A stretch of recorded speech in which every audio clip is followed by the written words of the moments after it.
Hola, hoy vamos a hablar más sobre la morfología, continuar la discusión sobre la morfología y hoy vamos a abordar dos temas principales. El primero es la distinción entre los morfemas libres y los morfemas ligados y el segundo concepto es el de los alomorfos. En primer lugar, tenemos aquí una serie de palabras, 5 palabras, y estas palabras las he dividido en sus morfemas. Entonces tenemos papeles, elegantes, gato, pollería y casa. Vamos a hacer un pequeño análisis de estas palabras y de sus morfemas. La pregunta es esta. ¿Cuáles de los morfemas de las siguientes palabras pueden aparecer solos? O sea que son palabras completas. ¿Y cuáles de los morfemas, aquí en todas estas palabras, cuáles de los morfemas no pueden aparecer sin otros morfemas? Piénsenlo.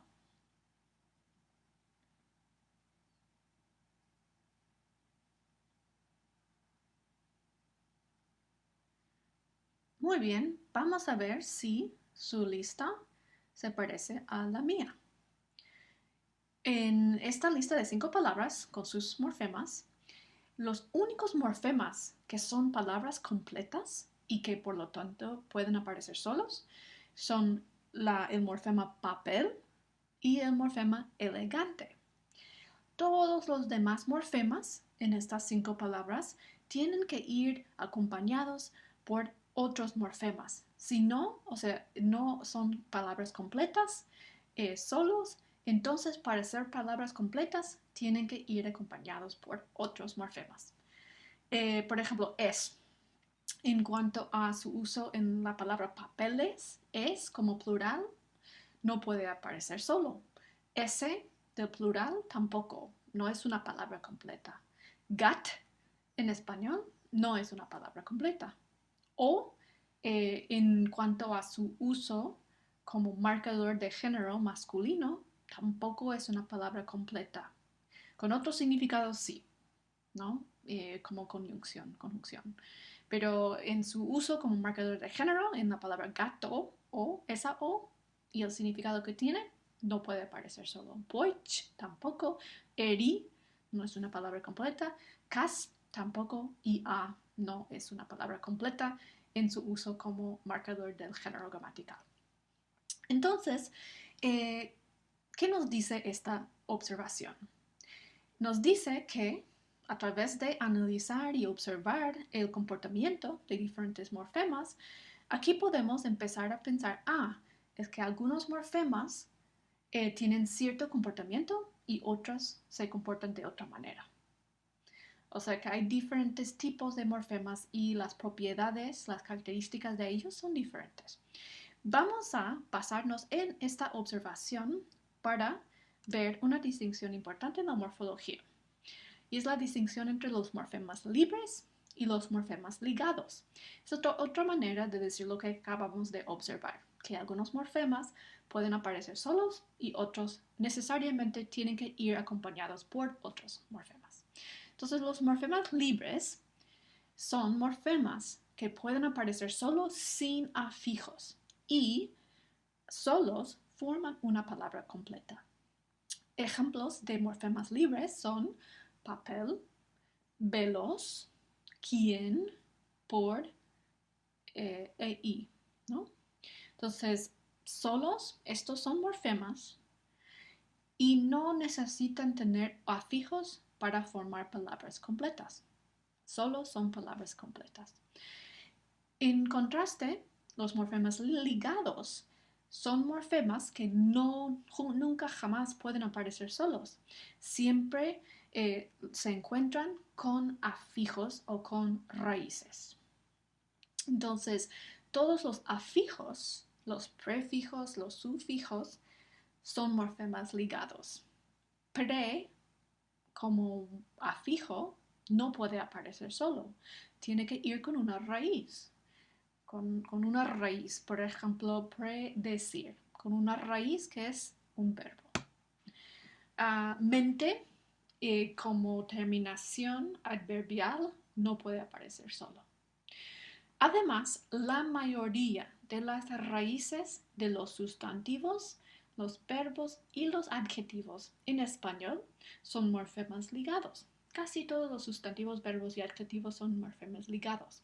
La razón por esto es porque en el caso de los sustantivos y los adjetivos siempre marcamos o casi siempre marcamos género gramatical con o con a. Por ejemplo, la palabra guapo, que es un adjetivo. Guap es la raíz. La raíz guap no puede aparecer sola. Tiene que ir con el marcador de género. El hecho de que marcamos género gramatical en español hace que los sustantivos y los adjetivos no puedan aparecer solo en su mayoría. Algunos sí, pero la mayoría no. Esa es una diferencia con el inglés. A propósito, en el inglés no marcamos género gramatical. No es una característica del inglés, el género, ¿no? Entonces, hay más sustantivos y adjetivos que son morfemas ligados, son morfemas libres, ya porque no tenemos que marcar género en inglés. En español, la razón por la que la mayoría de las raíces de sustantivos y adjetivos son morfemas ligados es porque tenemos que añadir el marcador de género y por lo tanto no pueden aparecer solo esas raíces. Los verbos, también en español, como sabemos, tienen muchas terminaciones. En el ejemplo que va ahí, comer, com es la raíz, pero com por separado no es una palabra completa. Tiene que ir con sus terminaciones, ¿no? Y así son los verbos. En español tienen terminaciones para indicar el paradigma verbal, la persona, número y también el tiempo. Muy bien, entonces eso es lo de los morfemas ligados y los morfemas libres. Un contraste que vamos a ver más adelante y hoy tienen ejercicios de práctica para ver si entienden bien esta distinción. Pues el segundo concepto que vamos a abordar hoy es el de los alomorfos. Entonces quiero otra vez empezar con un poco de análisis de datos, análisis de los morfemas en estas palabras. Entonces tenemos tres palabras aquí: indirecto, ilegal e imposible. La pregunta es, si quiero que lo piensen, ¿qué significan los morfemas que aparecen al principio de estas palabras? In, i e im.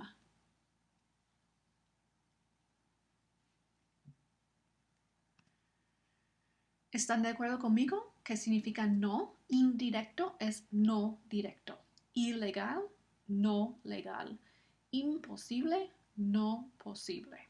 Entonces, de alguna manera parece, si a través de nuestro análisis, que esta i, in e im, aunque son su forma, su pronunciación es diferente en cada caso, no es el morfema no es idéntico en cada palabra. In y im son diferentes, tienen diferentes pronunciaciones, estos morfemas, pero tienen algo en común, ¿no? Porque todos estos in y im significan no y son prefijos. Entonces hay algo muy parecido entre ellos. ¿Pero qué está pasando aquí?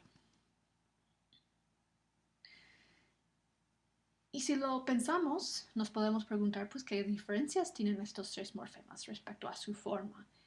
In, pues, todos estos morfemas tienen i, ¿no? Al principio. Pero uno tiene una n también y otro tiene una m, im y im. Pero en los tres casos significan no y son prefijos. Esto lo podemos explicar hablando de alomorfos. Lo que son los alomorfos es que son dos o más variantes o variaciones de un mismo morfema. Y estos se denominan alomorfos.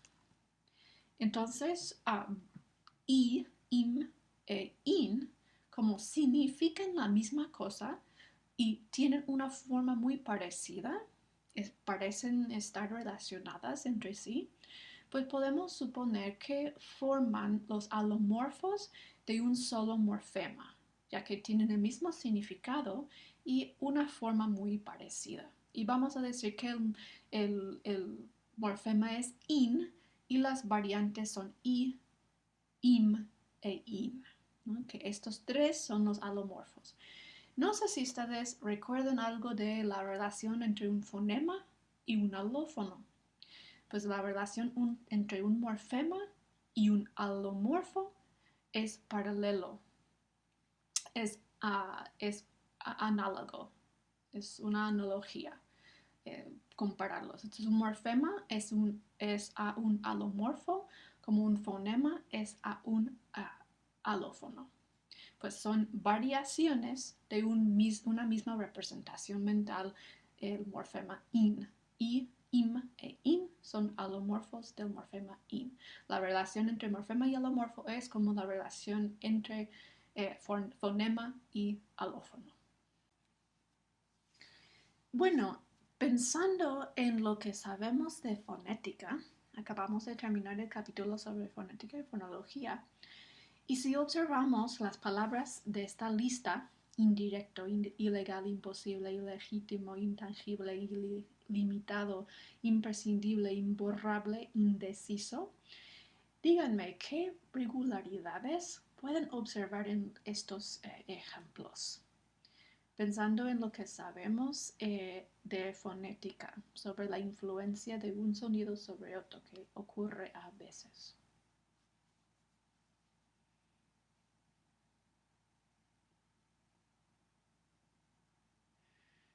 Bueno, como dijimos, i, in e im son variantes de un mismo morfema. Significan la misma cosa y su forma es parecida. Pero vemos que las veces que aparece solo i es antelateral, ante L, ilegal, ilimitado, ilegítimo. Podemos ver que in con n aparece delante de una d indirecto o una t intangible, indeciso. Y im con m aparece delante de una p o una b, imposible, imprescindible, imborrable. Bueno, la n es un sonido alveolar. Una d es dental.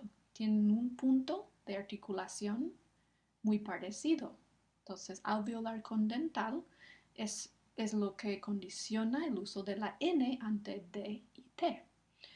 Luego, el uso de m ante un sonido bilabial es por el proceso de asimilación. La P y la B son sonidos bilabiales. Entonces, la M, que también es bilabial, se asimila al punto de articulación del siguiente sonido. Entonces, podemos explicar con la fonética a veces por qué tenemos alomorfos de un mismo morfema. Es una cuestión, en este caso, de asimilación de pronunciación.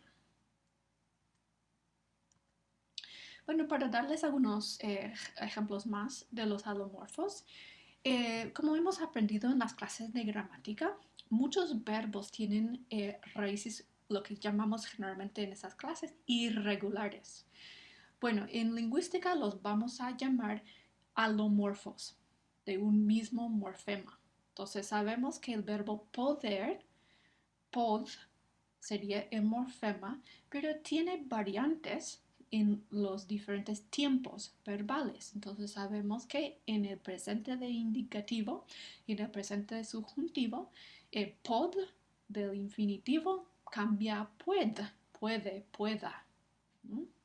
En el pasado, en el pretérito, pod cambia a pud, pero pod y pud se consideran alomorfos de un mismo morfema. Son diferentes formas o manifestaciones de un mismo morfema, porque pued, pod, pud se refieren a la misma acción, al mismo verbo. Lo mismo pasa con el verbo tener, ¿no? Ten del infinitivo, pero en el pasado tenemos tuv. En el presente, para algunas personas es tien. Y luego para la primera persona, yo, es teng. Entonces tenemos ahí 5 alomorfos de la misma raíz del verbo tener. Entonces el mismo morfema, la raíz del verbo, aparece en formas diferentes en cada caso. Son alomorfos del mismo morfema. Bueno, otra pregunta para pensar. ¿Cuáles son los alomorfos de la raíz de los siguientes verbos? Jugar y dormir. Piénsenlo.